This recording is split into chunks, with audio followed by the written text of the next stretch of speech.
क्षेत्रीय लेवल पे जब हम लोग देखते हैं तो वहाँ पे एमपी का चुनाव होता है, सांसद का चुनाव होता है।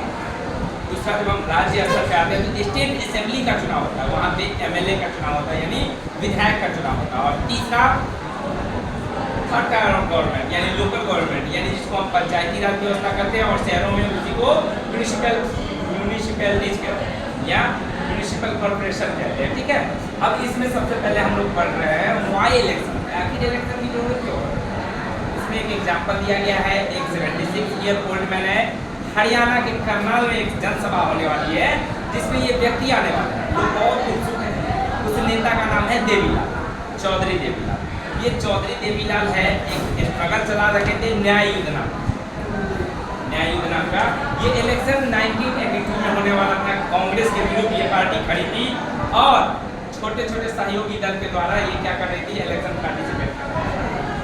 इसने अपने प्रचार प्रसार के दौरान, अपने मैनिफेस्टो में, अपने चुनाव प्रचार के दौरान कहा कि यदि हमारी सरकार बनती है तो हम गरीबों के, छोटे बिजनेसमैन के, किसानों के जो लोन होंगे उसको वेव कर देंगे, माफ कर देंगे। ये एक मुद्दा था इलेक्शन में, लोगों का जो मुद्दा होता है, चर्चित मुद्दा, उसको उठाया जाता था कि लोग ज़्यादा से ज़्यादा अट्रैक्ट। देवीलाल के इस मुद्दे से लोग बहुत ज़्यादा अट्रैक्ट हुए, लोग अट्रैक्ट हुए, बढ़ चढ़ के वोट दिए, देवीलाल को जिताया। अकेला लोकदल के द्वारा जो है, यहाँ पे देखते हैं हम लोग कि टोटल कितनी सीटें जीत ली गई, 60 सीटें जीती गई। सहयोगी दल के साथ इसने 76, टोटल 90 सीट था इसका। बाद में ये 4 सालों के बाद सरकार इसकी गिर जाती है क्योंकि अनपॉपुलर हो जाता है। विपक्ष जब देखता है कि अच्छे तरीके से ये सरकार नहीं चला रही है तो उसको गिरा देता है। ये भी एक अच्छी चीज़ है कि विपक्ष के पास क्या होता है, एक डंडा होता है, लोगों के द्वारा लिया जाता है जिससे वो क्या कर सके, चला सके। जब वो अच्छे से नहीं चलाया तब सरकार गिर जाती है, दूसरे इलेक्शन में फिर जनता उसको वोट नहीं देती। आगे why do we need election, आखिर हम लोग को इलेक्शन की जरूरत है। हम लोग उस व्यक्ति को चुनते हैं जो हमारे लिए लॉ बनाए, तो लॉ बनाने के लिए जो व्यक्ति हो उसको चुनना होता है, इसलिए इलेक्शन की आवश्यकता पड़ती है। दूसरा कह रहा है कि कौन हमारे लिए मेजर डिसीजन लेगा और कौन लॉ मेकिंग का काम करेगा, ये तीनों चीज़ें। लेजिस्लेटिव का वर्क क्या है भाई, कानून बनाने का, कि वो कानून बनाएगी, देश की व्यवस्थाओं को चलाएगी। ठीक है, इसलिए हम लोग को इलेक्शंस की आवश्यकता है। कहता है हमारे इलेक्शन सिस्टम को डेमोक्रेटिक क्या ऐसी चीज़ है जो बनाती है।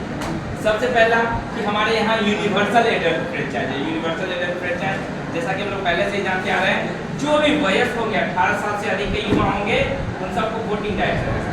ठीक है, दूसरा कह रहा है कि कोई भी पार्टी, कोई भी व्यक्ति यदि पार्टी बनाना चाहे तो वो इलेक्शन में पार्टिसिपेट कर सकता है। ठीक है, वो खड़ा हो सकता है, वो फ्रीली पार्टी क्रिएट कर सकता है और इलेक्शन में पार्टिसिपेट करता है।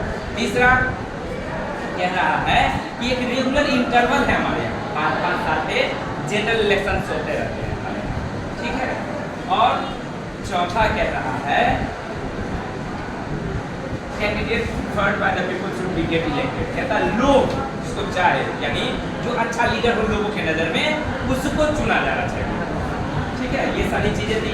कह रहा है क्या पॉलिटिकल कंपटीशन होना अच्छी बात है? बिल्कुल, हमारे यहाँ कॉन्स्टिट्यूएंसी बेस्ड है पॉलिटिकल सिस्टम। कॉन्स्टिट्यूएंसी क्या होता है? It is a geographical area in which voter are fixed. कहता है एक ज्योग्राफिकल एरिया, मान लीजिए कि ये क्लास है, इस क्लास के ही बच्चे ना वोट करेंगे, दूसरे क्लास को तो नहीं कर पाएंगे। उसी प्रकार से कॉन्स्टिट्यूएंसी क्रिएट किया जाता है। जैसे लोकसभा के लिए मधुबनी 2 क्षेत्र में होगा, 2 कॉन्स्टिट्यूएंसी है यहाँ, एक झंझारपुर है और दूसरा मधुबनी है। तो जो मधुबनी क्षेत्र है, उस मधुबनी क्षेत्र में बहुत सारे गाँव आते हैं, तो सिर्फ यहीं के लोग वहाँ वोट कर पाएंगे, दरभंगा के नहीं आएंगे करना इस कॉन्स्टिट्यूएंसी में, नहीं झंझारपुर के लोग कर जाएंगे और इसका कुछ कैंडिडेट्स हैं। ये है कॉन्स्टिट्यूएंसी, एक ज्योग्राफिकल एरिया जहाँ पे वोटर फिक्स है और इस बेसिस पे यहाँ पे कैंडिडेट खड़े करती है पार्टियाँ, कोई भी स्वतंत्र भी खड़ा हो सकता है। एक होता है इंडिपेंडेंट कैंडिडेट, यदि कोई भी पार्टी टिकट नहीं दी तो इंडिपेंडेंटली वो खड़ा हो जाता है, स्वतंत्र। यदि मेरे मन में इच्छा हुई कि नेता बनना है, आज हम खड़े हो सकते हैं, बशर्ते कुछ चीज़ें जो इलेक्शन कमीशन पूछती है, 2-3 चीज़ें उसका ब्यौरा देना पड़ता है। ठीक है, फिर हम लोगों ने पढ़ा what is our system of election. हमारे यहाँ कैसा सिस्टम है इलेक्शन का? हमारे यहाँ 2 तरीके का इलेक्शन होता है बच्चों। पहला जनरल इलेक्शन और दूसरा बाई इलेक्शन। जनरल इलेक्शन क्या होता है? हर एक 5 सालों पे हमारे यहाँ लोकसभा का इलेक्शन होता है, हर एक 5 सालों में उसका टर्म होता है। फिर लोकसभा को भंग कर दिया जाता है। भंग करने में मतलब पूरी तरह से कर जो भी मंत्रिमंडल है, सांसद है, सब खत्म हो जाएंगे, प्रधानमंत्री वगैरह अपने पद से हट जाएंगे। और बाई इलेक्शन, जनरल इलेक्शन क्या होता है कि रेजिग्नेशन, कोई रिजाइन कर दे बीच में या कोई व्यक्ति बीच में डेथ कर जाए तो वो सीट खाली हो गया, तो सिर्फ उस सीट के लिए इलेक्शन होगा उतने ही दिनों के लिए जितना दिन उसका टर्म पूरा होना बाकी है। जैसे 2 सालों के बाद कोई व्यक्ति डेथ कर जाता है तो बाई इलेक्शन तो होगा, लेकिन सिर्फ और सिर्फ वो व्यक्ति बाई इलेक्शन जो चुन के आएगा वो कितने दिनों तक आएगा? 3 साल। 3 साल तक, ताकि 5 साल टर्म पूरा हो जाए, फिर उसके जगह पे फिर से जनरल इलेक्शन होगा। ठीक है, आगे है इलेक्टोरल कॉन्स्टिट्यूएंसीज। कहता है हमारे यहाँ बहुत सारे कॉन्स्टिट्यूएंसी बनाए गए, 543 टोटल कॉन्स्टिट्यूएंसीज है, 543 टोटल लोकसभा का सीट है और 543 कॉन्स्टिट्यूएंसी तो जान ही रहे। टोटल भारत को 543 क्षेत्र में डिवाइड किया गया है इलेक्शन के पर्पज से, ताकि 543 सांसद आ सके, अलग अलग ज्योग्राफिकल एरिया से, अलग अलग रिलीजन, कास्ट, समुदाय को प्रतिनिधित्व करने वाले लोग वहाँ होते हैं। फिर हम लोगों ने जाना रिजर्व कॉन्स्टिट्यूएंसी, इसमें देखा कि लोकसभा में एससी और एसटी जो पिछड़ा हुआ वर्ग है वो भी अपना प्रतिनिधित्व कर सके, इसलिए वहाँ पे उन लोगों के लिए रिजर्व है सीटें। एससी के लिए कितना सीट है? 84, और एसटी के लिए 47 सीटें रिजर्व की वहाँ पे। फिर हम लोगों ने पढ़ा वोटर लिस्ट, एक प्रकार का लिस्ट होता है जिसमें जो एलिजिबल वोटर है, जो भी 18 साल से ऊपर के लोग हैं, उनका नाम इसमें रहता है, वो लोग वोट दे सकते हैं, उनको इपिक दिया जाता है, इलेक्शन फोटो आइडेंटिटी कार्ड। ये इलेक्शन के लिए जरूरी नहीं होता, कोई भी आइडेंटिटी कार्ड हम ले जा सकते हैं जिसपे फोटो युक्त हो, लेकिन हमारा नाम वोटर लिस्ट में बना हुआ रहना चाहिए। ठीक है, इसको कॉमनली हम लोग इलेक्टोरल रोल के नाम से जानते हैं। फिर है नॉमिनेशन ऑफ कैंडिडेट। नॉमिनेशन का मतलब होता है नाम देखेंगे नॉमिनेशन ऑफ कैंडिडेट के बारे में। नॉमिनेशन जैसे हम लोग नाम लिखवाते हैं, कुछ डॉक्यूमेंट्स की आवश्यकता होती है, जैसे कि फोटो वगैरह या अन्य चीज़ों की पेमेंट वगैरह करना। यहाँ पे भी कैंडिडेट को 3 चीज़ें बतलाना होता है इलेक्शन कमीशन को। सबसे पहला कि उनके खिलाफ कोई आपराधिक मामला है कि कितना धन और रुपया उन्होंने जमा करके रखा है अपने और रिलेटिव के नाम, सारे लोगों के बारे में बतलाना होता है। और तीसरा कहता है कि कितने एजुकेटेड है। इसका मतलब ये नहीं हुआ कि नॉन एजुकेटेड लोग नॉमिनेट नहीं करवा सकते, बिल्कुल करवा सकते हैं। वहाँ पे लिखना होगा अनएजुकेटेड या एजुकेटेड है तो कितना है वो देना, शिक्षित है कि नहीं। और ये जनता डिसाइड करेगी कि हमको शिक्षित को चूज करना है या अशिक्षित व्यक्ति। यहाँ पे कहा जा रहा है कि लीडर बनने के लिए उसमें गुण होना चाहिए समाज सेवा। एक क्रिकेटर है तो क्या वो बहुत अच्छा सचिव यदि बहुत अच्छा शिक्षित रहेगा तभी वो बैट चला पाएगा क्या? ऐसा नहीं है। ये समाज सेवा का क्षेत्र है। उसी प्रकार से यहाँ भी देखते हैं कि समाज सेवा के क्षेत्र में लोगों को नहीं होना चाहिए, शिक्षित होना चाहिए। हाँ, कुछ चीज़ों को जानने के लिए शिक्षित होना भी जरूरी है। तो उन मिनिस्टर्स यदि वो बनते हैं तो उनको उस तरीके से फैसिलिटी प्रोवाइड की जाती है। तो यहाँ नॉमिनेशन है। नॉमिनेशन यानी नामकरण, यानी कैंडिडेट हम बनने जा रहे हैं तो उसके लिए ये तीनों चीज़ बतलाना होता है। ठीक है, उनका एक प्रॉपर फॉर्म आता है, उस फॉर्म को भरने के बाद कुछ पैसा डिपॉजिट होता है और वो पैसे डिपॉजिट करने के बाद ये लोग कैंडिडेट बन जाते हैं। कैंडिडेट 2 तरीके का होता है, या तो पार्टी उनको टिकट दे रही हो, टिकट देने का मतलब हुआ कि खड़ा करना, या फिर इंडिपेंडेंट कैंडिडेट कौन होते हैं? जो फ्रीली खड़े होते हैं, खुद से, स्वतंत्र रूप से। ठीक है, उसके बाद हम लोगों ने पढ़ा इलेक्शन कैंपेन के बारे में। अलग अलग इलेक्शंस में देखोगे लोगों को अट्रैक्ट करने के लिए नेता जो है अलग अलग तरीके के प्रचार प्रसार करते हैं। कुछ यहाँ पे दिया गया है, कुछ इलेक्शन कैंपेन के बारे में जिसमें चर्चित नारों के बारे में जिसके बदौलत वो पार्टी जीत पाई। सबसे पहले यहाँ पे है सेव गरीबी हटाओ।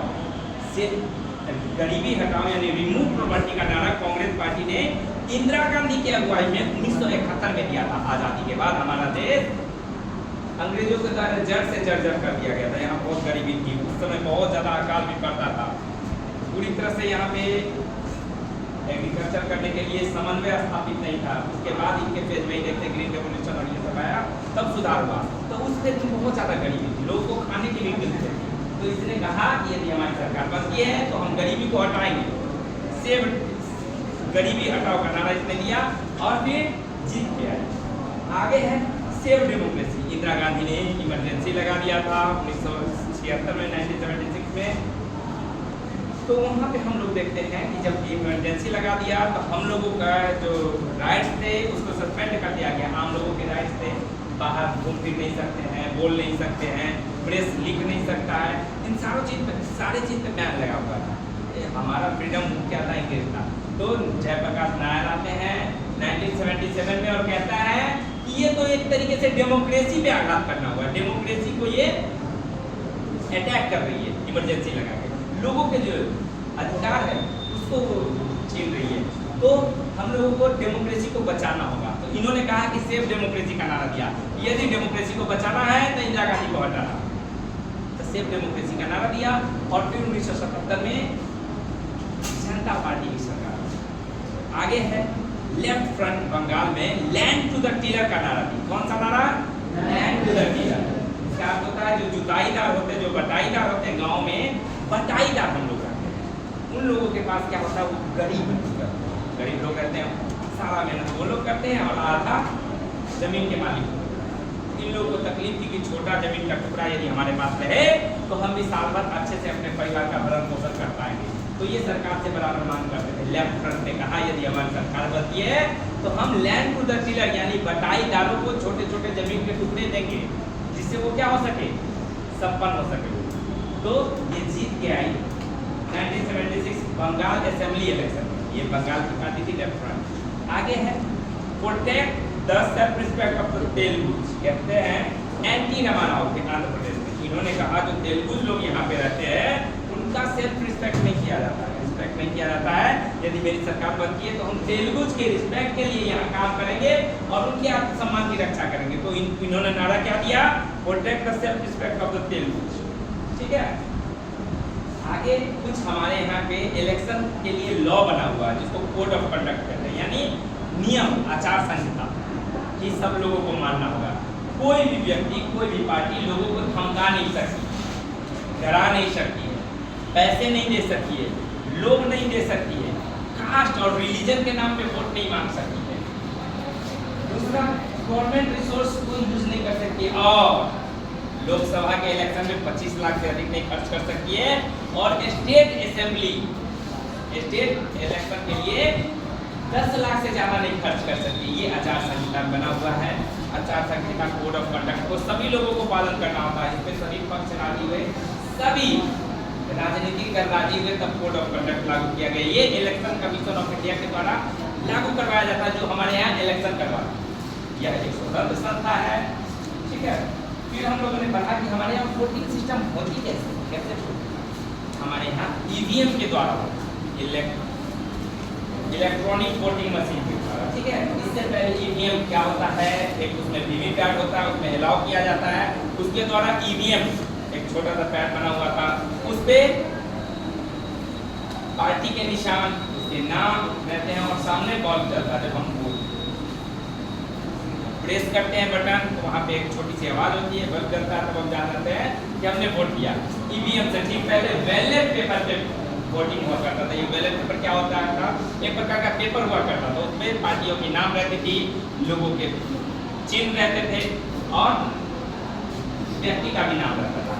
सामने में मोहर दे देना होता था, बैलेट पेपर को मोड़ के और एक बक्से में गिरा देना होता था। लेकिन उससे बहुत सारी धांधलियाँ हो जाती थी या चुनाव करवाने में बहुत सारी मुश्किलों का सामना करना पड़ता था। इसलिए ईवीएम लाया गया है ताकि चुनाव अच्छे संपन्न कराया जा सके और एक ही दिन सारा वोटिंग और काउंटिंग वगैरह हो सके। हमारे यहाँ काउंटिंग कैसे होता है, एक दिन पूरे जगह पे काउंटिंग होता है। टेलीविजन रेडियो पे सारा प्रसारण होता है, कौन आगे बढ़ रहा है, कौन पीछे बढ़ रही है। आगे पीछे बढ़त कैसे होती है, कॉन्स्टिट्यूएंसी के आधार पे। किसी कॉन्स्टिट्यूएंसी में किसी पार्टी का ज़्यादा वोट रहता है, दूसरे कॉन्स्टिट्यूएंसी में कम रहता है। इसके आधार पे वो पार्टी जो है आगे पीछे बढ़त हो रहा है। फिर हम लोगों ने पढ़ा हमारा जो सिस्टम ऑफ इलेक्शन है उसको डेमोक्रेटिक क्या क्या चीज़ें बताएं।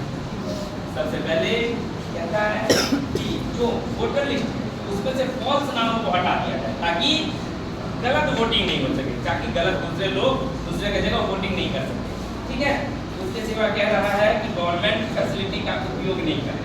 यदि कोई व्यक्ति है जो गवर्नमेंट का पार्ट है और वो अपने लिए, अपने पार्टी के लिए गवर्नमेंट के रिसोर्सेज का उपयोग कर रहा है, दूसरी पार्टी नहीं कर पा रही है, तो ये दोनों में क्या हो जाएगा, कंपैरिजन करने में उसके अपने पैसे खर्च हो रहे हैं और उसके दूसरे पार्टी का जो गवर्नमेंट क्या है उसकी नहीं हो रहा है। तो ये तो भेदभाव क्रिएट कर रहा है ना। तो यहाँ पे कहता है कि गवर्नमेंट के किसी भी रिसोर्स का उपयोग नहीं कर सकते। तीसरा कह रहा है बहुत ज़्यादा पैसा खर्च करना। रिच पार्टी जो होगी या रिच कैंडिडेट जो होगा वो जीते कि नहीं जीते वो अलग बात है, लेकिन जो छोटी छोटी पार्टियां हैं उसको वो प्रभावित कर देते हैं पैसे। तो अच्छे लोग हैं यानी छोटी पार्टियां और अच्छे लोग हैं तो वो जीत नहीं पाते पैसों का बदौलत, इसलिए पैसों पे रोक लगाया गया है कि 25 लाख से ज़्यादा खर्च नहीं कर सकते। और आगे कह रहा है वोटर को किसी भी प्रकार से धमकी नहीं दिया जा सकता पोलिंग डे के दिन, यानी जिस दिन वो वोट करने जा रहे हैं लालच नहीं दे सकते, धमकी नहीं दे सकते, ये सारी चीजें हैं। कह रहा है हमारे यहाँ इंडिपेंडेंट इलेक्शन कमीशन है जो क्या करवाती है, इलेक्शन करवाती है पूरी साफ और सुथरे ढंग से। प्रेसिडेंट यदि उसको चुन दिए एक बार, प्रेसिडेंट के द्वारा इसकी नियुक्ति की जाती है। किसका? चीफ इलेक्शन कमिश्नर का। जब एक बार नियुक्त कर दिए तो इसको अपने पद से हटाना बिल्कुल नामुमकिन है। ये जुडिशियरी की तरह ही स्वतंत्र करता है, ठीक है, ये पूर्ण रूप से स्वतंत्र रूप से काम करता है। आगे कह रहा है इसमें किसी भी गवर्नमेंट के पार्टी का जब इलेक्शन के दौरान कोई भी इसमें दबाव नहीं दे सकता, ये स्वतंत्र होता है।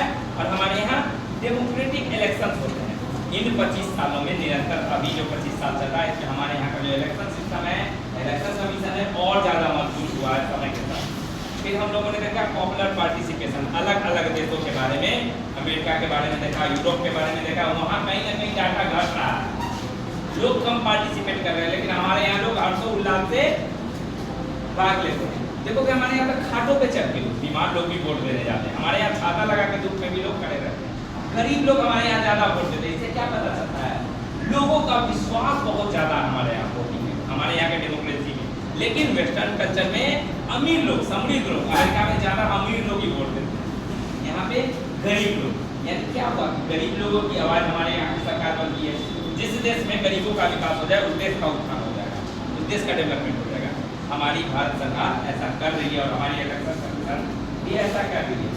फिर कह रहा है एक्सेप्टेंस ऑफ इलेक्शन आउटकम, कहता है इलेक्शन के जो रिजल्ट्स आते हैं उसको सारी पार्टियां एक्सेप्ट करती है हमारे यहाँ, कहती है कि स्वतंत्र और निष्पक्ष चुनाव हुआ है यदि, तो हमारे यहाँ क्या होगा, पूर्ण रूप से लोग इसको एक्सेप्ट करते हैं। हारी हुई पार्टी भी कहती है कि हमको जनता ने जो आदेश दिया उसको मानना है, और जो 10% से ज़्यादा सीटों वोट करती है सेकेंड पार्टी, उसको क्या बनाया जाता है, ऑपोजिशन। 25 साल कम से कम कैंडिडेट बनने के लिए उम्र होना चाहिए और वोटर के लिए 18 या उससे, ठीक है। फिर हम लोगों ने पढ़ा कि हमारे यहाँ कुछ चैलेंजेस इलेक्शन के लिए, डेमोक्रेटिक इलेक्शन के लिए। क्या चैलेंजेस थी? बड़ी बड़ी पार्टियां जो बहुत ज़्यादा पैसे प्रभुत्व दिखाती है, ये हमारे यहाँ चैलेंज है, उसको रोक पाना कि ज़्यादा वो पैसा नहीं कर पाए, कम से कम पैसे खर्च करें ताकि जो इलेक्शन वो जीत के आए नेताजी तो अपनी झोलियां नहीं भरने लगे, देश के विकास में योगदान हो, ठीक है। फिर हम लोगों ने देखा कि हमारे कंट्री में कुछ कैंडिडेट जो होते हैं उनका क्रिमिनल कनेक्शन, तो यदि कैंडिडेट क्रिमिनल मैंडेट होंगे तो क्या लगता है समाज का अच्छे से विकास हो पाएगा? बिल्कुल नहीं, बिल्कुल नहीं, क्योंकि वो समाज का हित कभी चाहेंगे। तीसरा कह रहा है कुछ ऐसी पार्टियां हैं जो अपने रिश्तेदारों को ही टिकट देती है, तो आम लोग यदि कोई अच्छा लीडर है उसको टिकट नहीं मिल पाता तो हमारे समाज में वो लीडर आ नहीं पाता, तो फिर हमारे समाज का अच्छे तरीके से विकास हो पाएगा यदि परिवारवाद ऐसे चलती रही। और हमारे यहाँ दो पार्टियां हैं, दोनों को लगभग पॉलिसी समान है, कांग्रेस और बीजेपी लगभग पॉलिसी समान है, लगभग दोनों जीतने के बाद विकास का जो स्तर रहता है दोनों का समान रहता है। ये एक डेमोक्रेटिक कंट्री के लिए अच्छी बात नहीं है। ये हम लोगों ने पढ़ा हाँ बिल्कुल यही पर। इसमें हम लोगों ने इलेक्शंस के बारे में पढ़ा कि इलेक्शंस होते कैसे हैं, चुनाव कैसे होते हैं, नॉमिनेशन कैसे होते हैं। रिजर्वेशन क्यों किया गया? रिजर्वेशन में देखा एससी और एसटी के लिए, एससी के लिए 84 और एससी के लिए 47 सीटें रिजर्व की, जिसमें ये जो पिछड़े हुए लोग हैं इनके पिछड़ेपन का कारण सामने आ पाए, उनके जो सांसद रहेंगे वो मुद्दा उठा पाए और इन लोगों का भी गरीब कुनबा का विकास हो पाए, ताकि हमारे देश का विकास हो पाए और हमारा देश सबसे बढ़िया डेमोक्रेटिक कंट्री हो पाए।